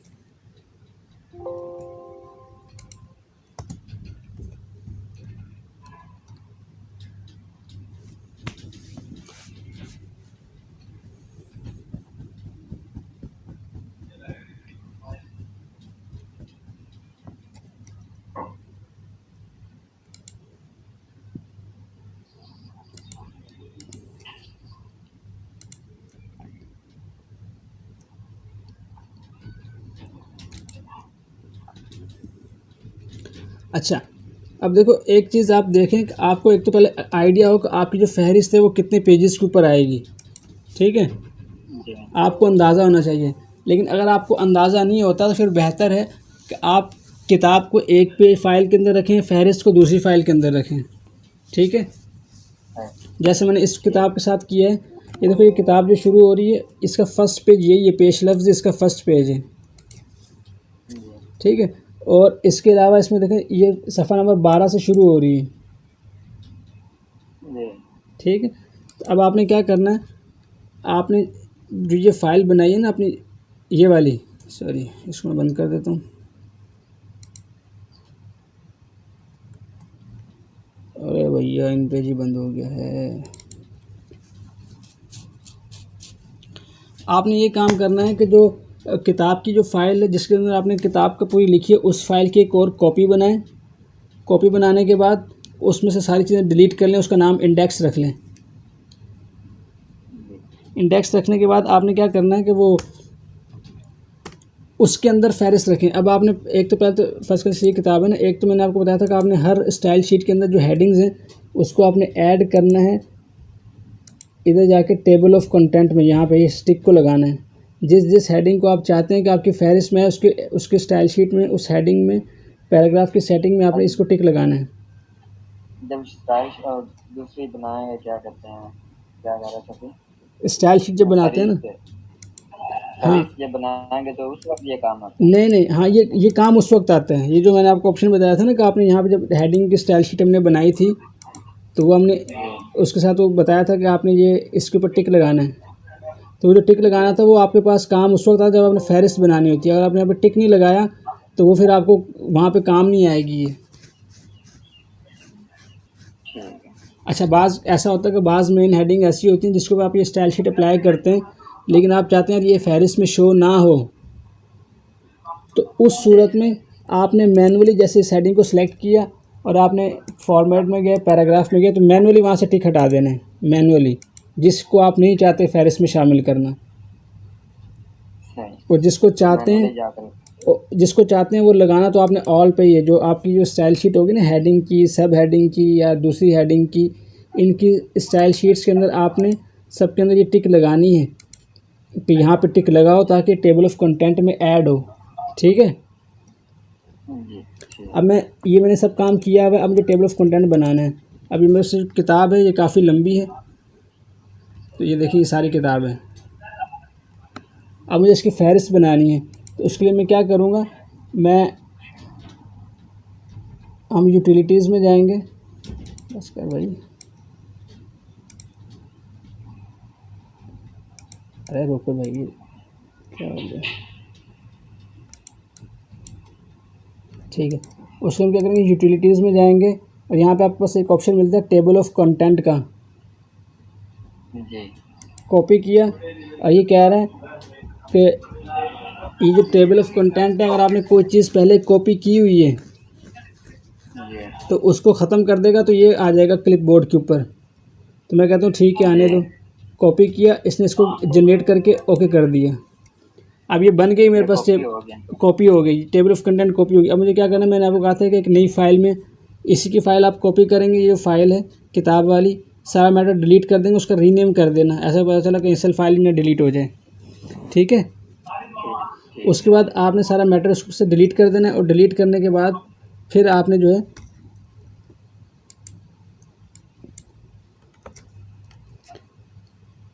फिर आपने उसके ऊपर इसको पेस्ट करना है। मैं फ़िलहाल इसके शुरू में पेस्ट कर रहा हूँ। जैसे ये मेरे पास पेज है ना, अब मैं यहाँ पे आया और मैं इसको यहाँ पेस्ट करता हूँ। तो मैं इसको नॉर्मल करता हूँ सारी चीज़ें। ओके, अब मैं यहाँ इसको पेस्ट करूँ, कंट्रोल आपने इसको राइट क्लिक करके पेस्ट कर देना है। ये देखो सारी की सारी आपकी फ़हरिस्त पेस्ट हो गई यहाँ पे। कौन सा, पेज नंबर और हाँ, हेडिंग भी। पेज नंबर के साथ आ रही है, लेकिन ये मैंने आपको बताया था ना। अब देखो जब मैंने फ़हरिस्त पेस्ट की ना, तो अब मुझे आइडिया होगा 1 2 3 4 5 6, तकरीबन 6 सफ़ात के ऊपर मेरी ये फ़हरिस्त आ रही है। जी ठीक है, तो अब आपने क्या करना है, तो जो आपकी जो मेन फ़ाइल होगी, क्योंकि खाली 6 सफ़ात तो फ़हरिस्त के है ना, इसके शुरू में किताब का नाम का सफ़ा होगा जिसके ऊपर किताब का नाम अंदर के सफ़े पे लिखा होता है, वो होगा। उसके बाद एक प्रिंट लाइन का पेज होता है जिसके ऊपर लिखा हुआ होता है यार किताब का नाम, मुसन्निफ़ का नाम, किस तारीख को पब्लिश हुई, कीमत कितनी, ये सारी, एक वो पेज होगा, 2 पेज हो गए। जी इसके अलावा अगर आपने बिस्मिल्लाह लिखनी है शुरू में, या कोई वो लिखना है अज़हार तशक्कुर या उसकी तरफ से, या ऐसा कुछ लिखना है, छोटी छोटी चीज़ें, तो वो आप करेंगे। वो सारे पेज का हिसाब लगाएंगे। आपने कहा 6 पेज फ़हरिस्त के, 1 पेज टाइटल का, 1 पेज प्रिंट लाइन का, 8 हो गए, और 1 पेज कोई और किसी काम का जो आपने लगाना हो। बाज़ का हम कोई दुरूद शरीफ लिख देते हैं या कोई चीज़ लिख देते हैं। तो ये आपने सारा हिसाब लगाया, तो आपने कहा कि तकरीबन मुझे 10 पेजेस शुरू में छोड़ने हैं ब्लैंक। जी तो अब हमने ब्लैंक तो नहीं छोड़ने, मैंने कहा आपसे कहा कि आपने इन फ़हरिस्त की फ़ाइल ही अलग बनानी है ताकि आपको प्रॉब्लम ना हो, वरना आप प्रॉब्लम में फंसे रहेंगे, ये ऊपर नीचे होती रहेंगी। आप कॉपी पेस्ट करेंगे ना तो सेटिंग आउट हो जाएगी आपसे। जी तो अब आपने क्या किया, ठीक ठीक जारी रखें हम। अच्छा अब मैं, अच्छा अगर इधर ही हम पेस्ट कर देंगे किताब के शुरू में, वो आगे वाली चेंज हो जाएगी सेटिंग है ना। हाँ, तो आपने इसके अंदर किताब के शुरू में नहीं पेस्ट करनी। ठीक है आपको बस मैं ये रेकमेंड करता हूँ कि आप किताब को जो ना, जैसे ये पहला पेज इसको एज इट इज़ रहने दें, आप इसकी फ़ाइल कॉपी करें, उसके अंदर पेस्ट करें, बाकी सारी किताब मिटा दें, उसका नाम रख दें इंडेक्स, और आगे किताब का नाम लिख दें। ठीक है। ठीक।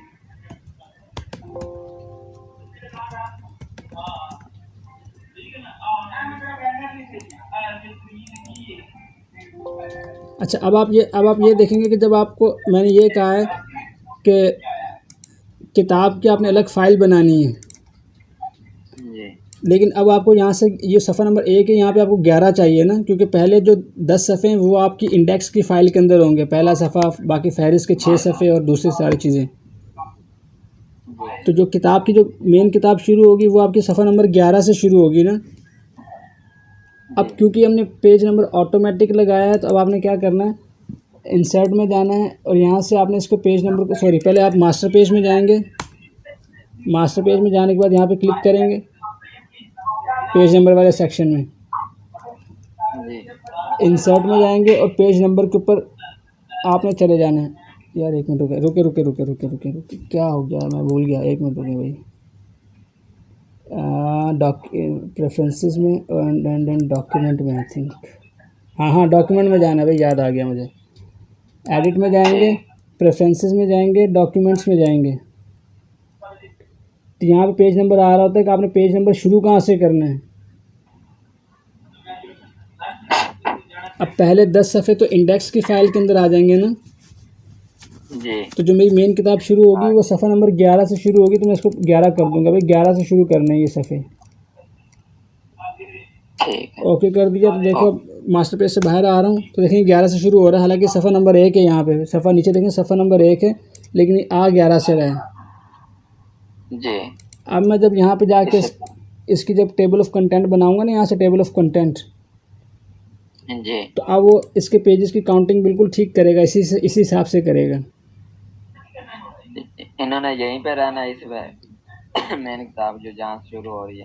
हाँ, ये नंबर 1 से रहेगी मेन किताब। ठीक और अब मैंने आपसे ये कहा है कि जैसे ये मेन किताब है ना, ये आपकी मेन किताब है, ये वाली, ये टेम्पलेट जो बुक वाला है, जी आपने इसकी एक कॉपी बनानी है, कॉपी करके इसको पेस्ट करना है, पेस्ट करके इसका आपने नाम रख देना है इंडेक्स, इंडेक्स आगे बुक का नाम लिख देना।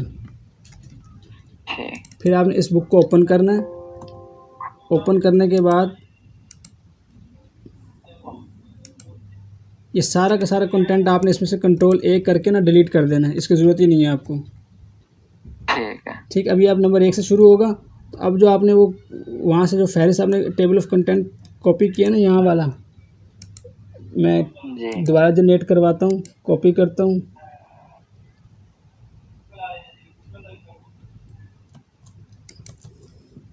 तो अब आपने ये जो फाइल थी जिसका नाम हमने इंडेक्स रखा है, यहाँ पे देखो इंडेक्स, ऊपर आप लिख देंगे फहरिस्त, जी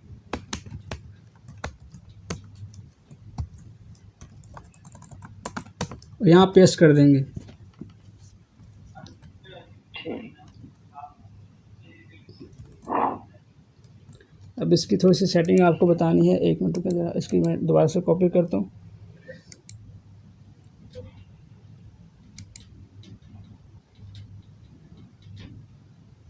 क्या हो गया,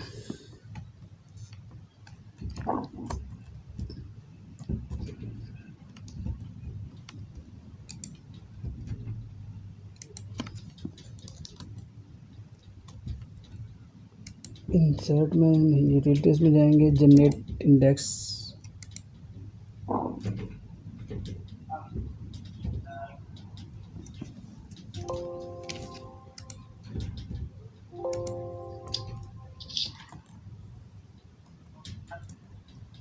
अब मैं यहाँ पेस्ट कर रहा हूँ सारी की सारी। क्या हो गया,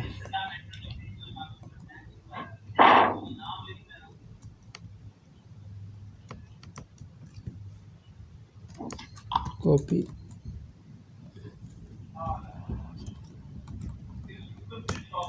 ये यहाँ पेस्ट कर दी मैंने फहरिस्त सारी की सारी। ठीक है, ठीक ये फहरिस्त पेस्ट हो गई। और देखिए, तो यहाँ पे इसके शुरू में गैप आ रहा, तो अगर आपने गैप ख़त्म करना है तो आपने वही करना है कि इसको आखिर तक लेके जाना है। अच्छा, बात का तो एक और चीज़ समझ लें, यहाँ समझ आ गई, नज़र आ गई मुझे। अब देखिए, तो इसके बाद आपके पास यहाँ पे ऐसे बात का ऑप्शन आया था कि आगे पेजेस होते हैं लेकिन नज़र नहीं आ रहे होते आपको, जी तो आपने क्या करना है, कंट्रोल और अपने कीबोर्ड के ऊपर एक ऑप्शन होता है एंड का, जी कंट्रोल एंड दबाना है और इंटर करना है। तो आप सबसे आखिरी पेज के ऊपर आ जाएंगे। ठीक है। ठीक है, अब मैं इसको सेलेक्ट किया। अब इसके शुरू के अगर आपने स्पेस ख़त्म करने हैं तो वो क्योंकि इसके ऊपर शुरू में स्पेस लगा हुआ है तो वो ख़त्म कर देंगे। तो क्या करेंगे आप, ये जाएंगे यहाँ से, देखिए इसको ज़ीरो कर देना है, फर्स्ट लाइन वाले को, ये सारे आ गए। ठीक। ठीक है, अब इसको असल काम है, अब इसको लाना है आपको टेबल के अंदर, फहरिस्त को। जी। तो उसके लिए आपने क्या करना है, आपने शुरू में कर्सर रखना है, बिल्कुल इस तरह से सिलेक्ट करते जाना सारों को। कंट्रोल शिफ्ट और एंड की दबाना है आपने कीबोर्ड से, तो ये सारी सारी आखिर तक सिलेक्ट हो जाएगी, कंट्रोल शिफ्ट और एंड की। एंड। अब आपने इसके ऊपर राइट क्लिक करना है, राइट क्लिक करने के बाद टेक्स्ट टू टेबल के ऊपर क्लिक करना है आपने, टेक्स्ट टू टेबल। और यहाँ से आपने टैब को क्लिक करना है, टैब को, क्योंकि ये जो नंबर पेज लेफ्ट के बाद जो 1 लिखा हुआ है ना, जी। ये टैब की वजह से आया हुआ है, उसने टैब का गैप दे के लिखा हुआ है। इसको आप ओके करेंगे तो ये टेबल आ गया। जी। इसको आपने यहाँ पे रखना है, इसको थोड़ा सा यहाँ से पीछे करना है ये, और यहाँ से इसको थोड़ा सा आगे कर लेना है, हल्का सा माइनर सा। अच्छा, अब अगर आप ये चाह रहे हैं कि यार इसके शुरू में नंबर शुमार भी तो लिखना चाहता हूँ, 1 2 3 4 5 6 7 8, तो वो आपने राइट क्लिक करना है और यहाँ से आपने करना है टेबल लेआउट, लास्ट वाला ऑप्शन। अब आपको एक कॉलम चाहिए, एक कॉलम, तो कॉलम को चूज़ करेंगे। बिफोर चाहिए, मतलब इस कॉलम से पहले चाहिए, तो बिफोर सेलेक्ट रहने देंगे, यहाँ से कॉलम कर लेंगे और इंसर्ट के ऊपर क्लिक करेंगे तो ये कॉलम आ गया मेरे पास, ये पूरा का पूरा। इसको मैं पीछे करूँगा ऐसे, और यहाँ से इसको आप यहाँ पे लेके आएंगे तो ऑटोमेटिकली आपके पास ये साइन बन जाएगा, ये वाला। इसको आप ऐसे करेंगे पीछे, और इसको आप ऐसे करेंगे पीछे, ये ऐसे। अच्छा, अब इसके अंदर बस एक प्रॉब्लम है इन पेज के अंदर, कि आपको यहाँ पे नंबर 1 2 3 4 5 6 ये सब आपको हाथ से मैनुअली लिखने पड़ेंगे। जी जी। अच्छा। अब आपने इसको राइट क्लिक करना है, इसके ऊपर भी एक रो चाहिए ना, जी तो राइट क्लिक करेंगे। जी बताएं। जी जी बोल। राइट क्लिक किया, रो चाहिए तो रो, बिफोर चाहिए, इससे पहले चाहिए, एंड ओके किया। अब यहाँ पे हम लिख देंगे नंबर शुमार, यहाँ पे लिख देंगे मजमून, यहाँ पे सफ़ा नंबर। इसको सेलेक्ट करेंगे, कंट्रोल शिफ्ट सी से सेंटर कर लेंगे। अगर सेंटर वहाँ से ना हो तो आप इसको यहाँ से सेंटर कर लेंगे, इसको बोल्ड कर लेंगे। इसका कलर चेंज करना है तो राइट क्लिक करेंगे, टेबल फॉर्मेट में आएंगे। यहाँ से मैं चाहता हूँ जो उसका बैकग्राउंड है वो ब्लैक हो जाए, ओके कर दें। तो बैकग्राउंड ब्लैक हो गया, टेक्स्ट को वाइट कर दूंगा ताकि थोड़ा सा खूबसूरत भी लगे। तो टेक्स्ट को यहाँ से जाके हम इसको वाइट चूज़ कर लेंगे इस तरह से। बाकी नंबरिंग आप मैनुअली खुद लिख लेंगे। अगर पहले से लिखी होगी वो अगर पेस्ट करें तो हो जाएगी सारा? नहीं होगी पेस्ट, इसी तरह टेबल में होगी। नहीं पेस्ट नहीं होगी। इन पेज का मसला ये है कि अगर आपने ये देखो यहाँ से पूरा सिलेक्ट करते हो ना, और अच्छा वर्ड में हो जाती, इधर शायद इधर नहीं होती, इधर नहीं होती इन पेज में। इसमें जब मैं देखो कॉपी कर रहा हूँ ना, यहाँ से देखो मैंने ये सब सिलेक्ट किया ना, कॉपी किया, अब होगा क्या, यहाँ पे सिर्फ 1 पेस्ट होगा, बाकी कुछ पेस्ट नहीं होगा। ये देखो ये प्रॉब्लम है। अच्छा, अब आप लेकिन आप चाह रहे हैं क्या, नहीं मुझे तो नंबरिंग ऑटोमेटिक ही चाहिए, जो मर्ज़ी हो जाए, फिर क्या करें? फिर ऐसे करें 3000 और भेजें अकाउंट में। सही है, ठीक है। तो जो मैंने आपको 1500 वापस भेजे ना, कम से कम वो वापस भेज दें। फिर करते हैं इस बारे में। अच्छा चलो मैं आपको बताता हूँ। देखो करना क्या है, अगर तो आपको माइक्रोसॉफ्ट वर्ड आता है तो ठीक है, लेकिन आप देखो एक्सेल खोलो, मैं आपको एक्सेल में दिखा रहा हूँ एक ट्रिक। लेकिन अब देखो अगर आप यहाँ पे कोई गलती नज़र आती है ना फहरिस्त चेक करते हुए, तो आपने कहा यार यहाँ पे गलती है, तो अब बजाय से कि आप दोबारा पूरी फहरिस्त डिलीट करो वहाँ, तो अब मैनुअली काम कर लो। जहाँ जो गलती यहाँ नज़र आई है तो डेफिनेटली वहाँ भी होगी, ज़ाहिर तभी तो वहीं से तो आया है ये सारा कुछ। जी तो फिर आपने क्या करना है कि वहाँ भी चेंज कर लो, यहाँ कर लो, फिर बाकी मैनुअल बार बार ऑटोमेटिक नहीं करना है इसके अंदर, वो खप होती है बहुत बड़ी, क्योंकि ये सेटिंग करनी अगर आपको समझ नहीं आती सही तरह से तो फिर बड़ा मुश्किल होता है इसको बार बार सेटिंग करना ना। रिप्लेस भी हो जाता है। रिप्लेस हो जाता है लेकिन वो देख लें जैसे आपको रिप्लेस करना हो, जैसे मतलब तरीका बता दिया, आगे आपने जैसे करना है वैसे करेंगे, सही है। सही। अब मैं आपको बताता हूँ ऑटोमेटिक आपने कैसे करना है। आपने कुछ नहीं करना, देखो मैं आपको एक्सेल के अंदर बता रहा हूँ, एक्सेल में आसान होगा आपको। मैं एक्सेल में आया, एक्सेल ओपन कर रहा हूँ, चल छोड़ यार, मुफ्त में बता देता हूँ, चाहिए। ठीक है। ओके, मैं उस फाइल के ऊपर गया, अभी यही चीज़ है, इसको मैंने कॉपी कर लिया यहाँ से, ठीक। एक्सेल ठीक में है। आया, अब एक्सेल के अंदर एक और चीज़ देख लें कि आपके पास यहाँ ना इंग्लिश के साइड से शुरू हो रहा है, जी लेकिन आप चाहते हो उर्दू से करना है, तो आपने लेआउट में जाना है, पेज लेआउट, ये वाला टैब, जी यहाँ से आपने ये जाना है, क्या था ये शीट राइट टू लेफ़्ट, ये ऑप्शन जी क्लिक करेंगे तो देखो अब ये उर्दू की साइड से आ गई, यहाँ से ABC यहाँ से आ गई। ठीक है। अब आपने वो सारी फहरिस्त जो है ना यहाँ पेस्ट कर देनी है, इधर A में रखो, बल्कि A में नहीं B में रखें, B में रखें, पेस्ट कर दी, आ गई। जी डबल क्लिक करें तो ये मैक्सिमम जितना बड़ा होना था हो गया। जी ठीक है। सबका फ़ॉन्ट सेलेक्ट करो, पूरा फ़ॉन्ट सेलेक्ट करें, जमील नूरी इंसाली कर लें, ठीक है। ठीक है। अब यहाँ पे आप 1 लिखें, 2 लिखें, बस नीचे खींच के ले जाएं। हाँ खींच के ले जाएं यहाँ से, आ गया सारा कुछ। ठीक है। इधर से सफ़ा नंबर, मज़मून, सफ़ा नंबर, नंबर शुमार, ठीक। ठीक है। अब यहाँ से आप कॉपी कर लो सारा कुछ, सारा कॉपी कर लिया। ठीक है। अब आप इन पेज में आ जाएं वापस,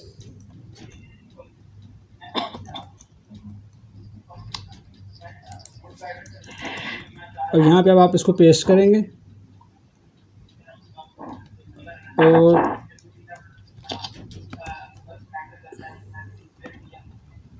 ये सारा आ गया ना। अब आपने इसको वही करना है सारा सिलेक्शन। अच्छा देखो, जब सिलेक्शन करेंगे ना तो एक बात का ख्याल रखना है कि नंबर शुमार के शुरू से आप सिलेक्शन करेंगे, और जो आखिरी वर्ड, आखिरी लफ्ज़ है ना, कोशिश करनी कोई फालतू सिलेक्शन ना करें आप। देखो यहाँ से ये आखिरी है ना, जी इसके अलावा कोई एक्स्ट्रा सिलेक्शन ना हो, कोई नीचे की लाइन ना हो, कोई ऊपर की लाइन ना हो, इस तरह से सिलेक्शन नहीं करनी, बिल्कुल परफेक्ट सिलेक्शन करनी है यहाँ से लेके वहाँ तक जितनी चाहिए, ताकि अगर आप ऐसा नहीं करेंगे ना तो जब आप इसको टेक्स्ट टू कॉलम करेंगे तो ये डिस्टर्ब करेगा आपको। ठीक है। अब मैं कहता हूँ टेक्स्ट टू कॉलम, और अब इसको आप ये कर दें, और बाकी सारी एडजस्टमेंट अब आप कर लेंगे। ठीक। अच्छा, एक और इशू है, जब हम गूगल से ही या फिर और टेक्स्ट कॉपी करते हैं उसको पेस्ट करते हैं ना, वो इशू होता है। वो क्या इशू आता है? मतलब अरबी की कोई इबारत कर ली है, तो जब उसको यहाँ पर पेस्ट करेंगे तो वो सारा फ़ॉन्ट चेंज होगा, उसको अगर फ़ॉन्ट देंगे तो फिर ठीक है। वो ऐसे ही होगा, क्योंकि देखो वो जो वहाँ पे जो फ़ॉन्ट होता है ना, वो आपको पता नहीं होता उसने कौन सा फ़ॉन्ट यूज़ किया है। अलकलम किया है, आसिफ कुरान वेब किया है, और कोई किया है। अलकलम के अंदर भी बहुत सारे हैं, मोहम्मदी निस्ताली जो मोहम्मदी कुरान है इसके अंदर भी बहुत सारे हैं। तो अब ज़ाहिर जब वो किसी बाहर की जगह से, माइक्रोसॉफ्ट वर्ड में ऐसा नहीं होगा आपके साथ। अच्छा, एक माइक्रोसॉफ्ट इसमें आता है, ये एक उर्दू हमने कॉपी किया ना, वो पेस्ट जब करेंगे तो वो सारा उल्टा हो जाएगा। नहीं, वो उल्टा इस वक्त होता है अगर आप वो असल में उर्दू के जो फॉर्मेट होते हैं ना, अगर तो यूनिकोड है, जैसे इंटरनेट से कोई उर्दू कॉपी करते हैं ना, वो तो मसला नहीं करती, जी वो नहीं मसला करती। जो पुराने इन पेज की फाइल है ना, उसमें इशू आता है ये वाला, वो चाइनीज़ में चेंज हो जाता है, डब्बे डब्बे आ जाते हैं। अभी करे ना, कोई टेक्स्ट कॉपी करेगा फिर चल रहा है ना। हाँ नेट चल रहा है, ऐसी बात नहीं है।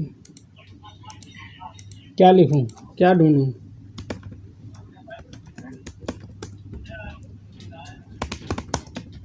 उर्दू पॉइंट लिख लेते हैं। ठीक है।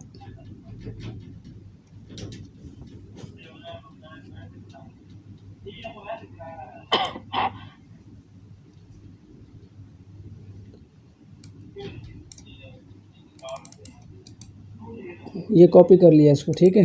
इन पेज में पेस्ट करूँ? ठीक जी। ये पेस्ट कर दिया, सही आया बिल्कुल। नहीं नहीं, वर्ड में कर, वर्ड में कर लेते हैं यार। अच्छा मैं नई फाइल खोल के करता हूँ। ये वर्ड में कर दिया। शायद फिर फ़ॉन्ट का होगा, इस फ़ॉन्ट इंस्टॉल नहीं होगा। हाँ, अगर कोई ऐसा फ़ॉन्ट है जो आपको इंस्टॉल नहीं है फिर प्रॉब्लम आएगा। अब देखें क्योंकि वो नॉस्टैल्जिक फ़ॉन्ट था तो उसने कर दिया। अब बस मुझे फ़ॉन्ट, देखो फ़ॉन्ट तो चेंज करना पड़ेगा आपको, जी हाँ। वो तो आपको चेंज करना पड़ेगा ना। एक फ़ॉन्ट चेंज करना पड़ेगा, दूसरे यहाँ से टेक्स्ट की डायरेक्शन उर्दू भी करनी पड़ेगी यहाँ से ये। जी।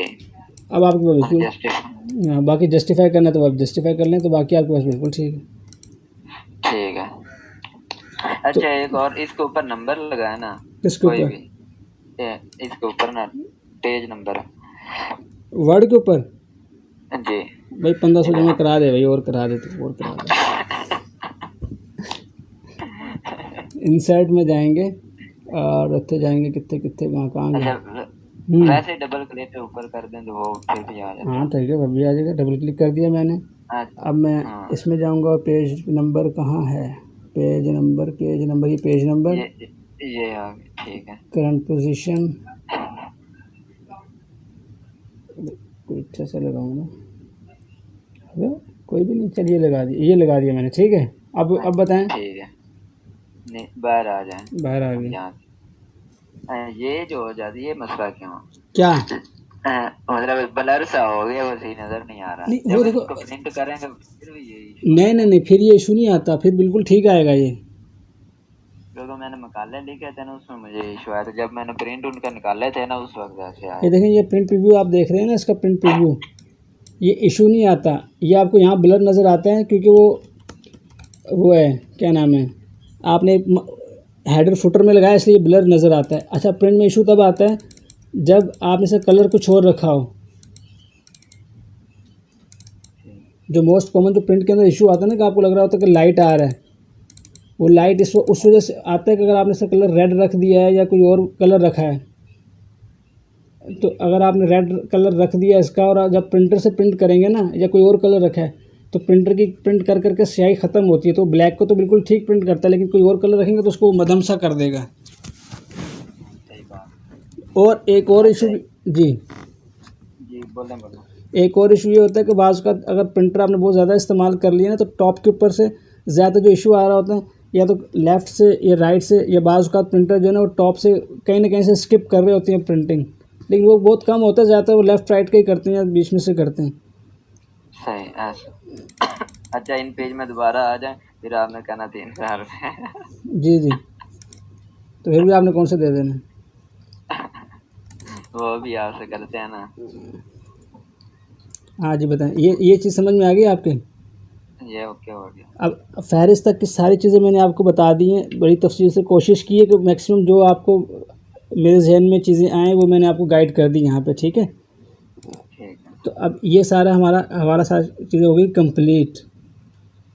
अब रह गई पीडीएफ वाली बात। और पीडीएफ वाली बात तो इंशाल्लाह बाद में करते हैं, ठीक है। ठीक है, काफ़ी टाइम हो गया। हाँ, पीडीएफ वाली बात बाद में करते हैं। इनमें से कुछ चीज़ पूछनी हो तो वो बताएं। नहीं ओके, ये पहले मैंने क्लियर की हुई थी काफ़ी हम्म, चीज़ें। लेकिन असल में देखो, ये और ओके तो हैं, काफ़ी मसले ये भी ओके हो। हैं, लेकिन आपके पास जो है जब तक आपकी प्रैक्टिस नहीं होगी ये आपको ओके नहीं होंगी, ये आपके लिए अजाब बनी रहेंगी। जी जी ऐसे ही है। तो इसको आपने जो है बहुत प्रैक्टिस करनी है। वीडियो बना रहे हैं ना आप? वीडियो तो बना रहा हूँ, वीडियो इंशाल्लाह आपको मैं सेंड कर दूँगा। हाँ वो स्टेप बाय स्टेप सेट करता जाऊँगा ना, फिर वो आसानी होगी फिर। लेकिन अगर आपने उसको डाउनलोड करके देखा ना, फिर मैं डिलीट कर दूँगा, फिर कोई नहीं वीडियो आएगी। सारी यहीं से चला कर देखूँगा। फ़ायदा होता है यार, कुछ फ़ायदा तो होना चाहिए ना। अब आप ये जो मैं आपको चीज़ें सिखा रहा हूँ ना, ये जो आपको सिखा रहा हूँ, तकरीबन 10 साल लगे मुझे इन पेज को इस्तेमाल करते हुए, 2011 से लेकर 20 तक। और अज़ाब था मेरे लिए इन पेज में काम करना। मैंने खुद रिसर्च कर कर के मैं ढूंढ के थक गया, कोई बंदा मुझे मिल जाए जो ये चीज़ें सिखा दे। आखिरकार कर करके फिर इतनी मुश्किल से चीज़ें आई हैं। अभी आप नेट पर सर्च करेंगे ना तो मतलब बड़ी बात नहीं, आपको मिल जाएंगे, लेकिन बहुत मगज़मारी और ख्वारी के बाद मिलेंगे ना। तो असल में मकसद ये होता है कि अब जैसे ये जो चीज़ें ना, ये जो उर्दू का काम इन पेज के अंदर इस तरह से इस लेवल पे करना या माइक्रोसॉफ्ट वर्ड के अंदर करना, ये लोग एक तरतीब से बहुत ही कम लोग सिखाते हैं। और अब ज़्यादा जो लोग काम कर रहे होते हैं उनके पास इतना टाइम तो होता नहीं कि वो बैठ के वीडियोस बनाते रहे इस टॉपिक के ऊपर। वो दिलचस्पी की भी बात होती है कि एक बंदे की दिलचस्पी नहीं होती, पढ़ाने वाला जहन ही नहीं होता या माइंड नहीं होता, काम का माइंड होता है। तो हर बंदे की नेचर भी डिफरेंट होती है ना। तो अब इसका फ़ायदा ये कि अगर आप देखते हैं, दूसरा देखते हैं, तीसरा देखते हैं, तो इस तरह से जैसे आप भी ऐसे तो मेरे पास नहीं आए होंगे, ज़ाहिर है आपके पास मेरी कोई वीडियो गई होगी, कोई पोस्ट गई होगी, तभी इसी रेफरेंस से ही आप आए होंगे। ना मैं आपको जानता, ना आप मुझे जानते हैं। तो ये जितने हम इसको शेयर करेंगे, ताकि तो बहुत से लोग काम कर रहे होते हैं ना, हम तो काम कर चुके और हम अल्लाह का शुक्र बहुत अच्छा काम कर रहे हैं, लेकिन एक आगे एक रास्ता खुल जाता है कि जैसे जैसे आप इसको देखते हैं या शेयर करते हैं, तो इससे ये होता है कि आगे जो लोग सर्चिंग कर रहे होते हैं, क्योंकि आप यूट्यूब के ऊपर ये टॉपिक सर्च भी करते हैं तो आपको कोई खातिर ख्वाह रिज़ल्ट नहीं मिलता इस हवाले से। तो ये बस एक कोशिश है, वरना आप डाउनलोड करके भी देखें तभी मुझे कोई एतराज़ नहीं है, ठीक है। मैंने डाउनलोड करके तो जरूर रखनी है, बाद में आप डिलीट भी कर सकते हैं। नहीं, वो डिलीट नहीं करनी। ये जो डाल दी अब आपकी प्रॉपर्टी, आप इसको आगे बेचें, आगे दें, किसी को शेयर करें, ये सब आपके ऊपर है। मेरा इससे कोई वो गर्ज नहीं है। नहीं, बात होता है ना नेट में जो भी फिर बंदा देख। हाँ नहीं, वो सेफ साइड के लिए डाउनलोड करके रख लेनी चाहिए, ताकि कई प्रॉब्लम हो तो बंदा देख ले। और जो आप कोर्स कर रहे हो कम से कम उसकी वीडियोस तो आपके पास होनी चाहिए। वो तो मैं आपको ऐसे ही मजाक करता रहता हूँ कि यार देख लेना है, वॉच टाइम बढ़ेगा। आप ना भी देखें तब भी कोई इश्यू की बात नहीं। अच्छा, जो भाई जिन भाई ने वो कोर्स बनाया था वो कौन है? वो आपके वो हाँ, मैं बता रहा हूँ। मैं ढूंढते काफ़ी ढूंढने के बाद मुझे एक दफ़ा एक यूट्यूब चैनल के ऊपर ये कोर्स मिल गया। एक असल में ये वो बंदा है जिसने इन पेज खुद बनवाया है। इन्होंने इन पेज खुद बनवाया इंडिया से। इन पेज 3 जो हम यूज़ कर रहे हैं ना, ये इन्होंने ही बनाया हुआ है। इन्होंने बनवाया ऑर्डर दे के। बताया था उन्होंने। हाँ, तो उसमें ये है कि अब मैं जब यूट्यूब पे सर्च कर रहा था तो मुझे इनकी वीडियोस मिली। मैंने उसको पढ़ा, इस्तेमाल किया, समझा। अब वो इनकी 5 वीडियोस थी तकरीबन। अब मुझे उसका नाम भी भूल गया। वो चैनल था लेकिन वो मोनेटाइज नहीं हुआ। उसके तकरीबन 300-400 सब्सक्राइबर थे। मैं इसको चेक करता रहा उनके चैनल को काफ़ी, कि यार कोई बढ़ रहा है या कुछ मोनेटाइज। इसमें अब काफ़ी अरसे से उनके चैनल को कोई वीडियोज़ भी नहीं आ रही। तकरीबन 3-4-5 साल हो गए ना, नहीं आ रही वीडियोज़। तो फिर मैंने ये किया कि उनकी डाउनलोड की। ये 5 वीडियोस थी, तो मैंने इसको स्प्लिट किया टॉपिक के हिसाब से। मतलब एज़ इट इज़ नहीं पेस्ट किया मैंने इसको, जो है वो इसको सुन के इसकी कटिंग करके, ताकि जो उसमें उन्होंने बहुत सी बातें बताई, क्योंकि वो एक लाइव सेशन पढ़ा रहे हैं, मतलब फ़िज़िकल सामने बच्चे बैठे हुए और पढ़ा रहे हैं मल्टीमीडिया के ऊपर ना। हाँ, ऐसे ही है। तो वो मैंने उसकी वो सारी चीज़ें काट के जो टू द पॉइंट थी, टॉपिक वाइज डिटेल करके फिर उसको मैंने अपने चैनल के ऊपर डाल दिया।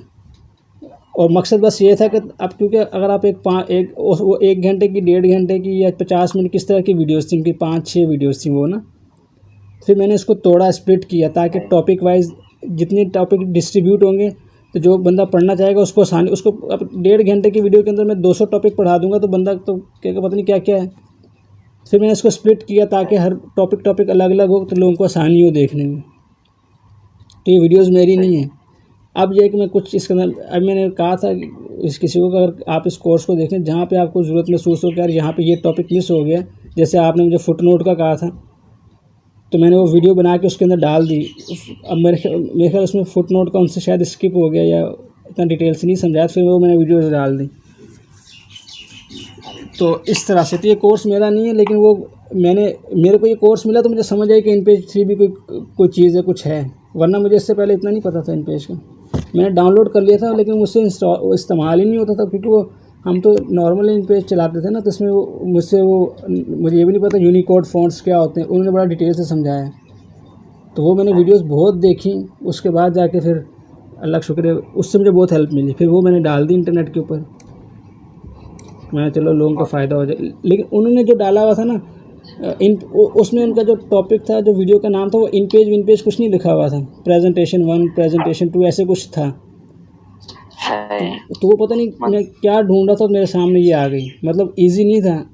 आप यूट्यूब पे सर्च कर लें, अगर आपको मिल जाए तो बहुत मुश्किल से मिले, क्योंकि नाम भी नहीं था, क्योंकि शुरू में उन्होंने बनाया हुआ था चैनल ना, तो टाइटल क्या होता है, डिस्क्रिप्शन कैसे रखते हैं, वो ऐसी चीज़ें टैग्स लगाना कि जिससे लोगों की सर्चिंग में वो प्रेजेंटेशन 1 ऐसे लगेगा जैसे कोई आप पावर पॉइंट का कोई काम ढूंढ रहे हैं, वो ऐसा था ना।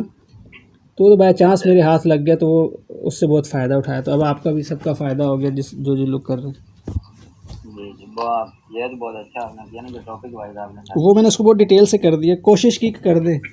फिर मैं उस वक्तन उनके चैनल पे जाके देखता भी रहा कि यार अगर इनके कोई चैनल की अपडेट्स आ रही है तो फिर मैं इनसे कोऑर्डिनेट रब्ता कर लूँगा। लेकिन उनके चैनल के ना उसके बाद से कोई वीडियोस उसके ऊपर है ही नहीं ना। और एक होता ना कि मोनेटाइज हो जाए या कुछ हो जाए, ऐसा कुछ भी नहीं था उनके चैनल के ऊपर, ना कोई वीडियोज़ आ रही थी। फिर मैंने कहा यार ये कहीं डेड हो जाएगा तो ये भी लापता हो जाएंगी, तो उसको कर लो फिर। वरना मैं डर रहा था, मैंने यार किसी की चीज़ें नहीं डालनी चाहिए अपने चैनल के ऊपर। लेकिन जब मैंने देखा कि यार वो चैनल उसके बाद से डेड ही हो गया, कोई काम नहीं कर रहा, कोई रिस्पॉन्ड नहीं कर रहा, फिर मैंने ये डाल दी, पब्लिश कर दी इस तरह से। ठीक है, बाकी PDF वाला इंशाल्लाह डिटेल समझाऊंगा अगली क्लास में, अगली किसी क्लास में। अब आज एक आध दिन में तो शायद मुश्किल हो, मैं फिर बता दूंगा, कोऑर्डिनेट कर लेना, पूछ लीजिएगा। ठीक है, आप मुझे ना वीडियो या अपलोड कर देना या भेज देना, वो जब तक वो अगली क्लास नहीं हमारी। चले मैं आपको वीडियोस की भेज दूंगा। ठीक है इंशाल्लाह। ठीक, ओके भाई, अल्लाह हाफिज़।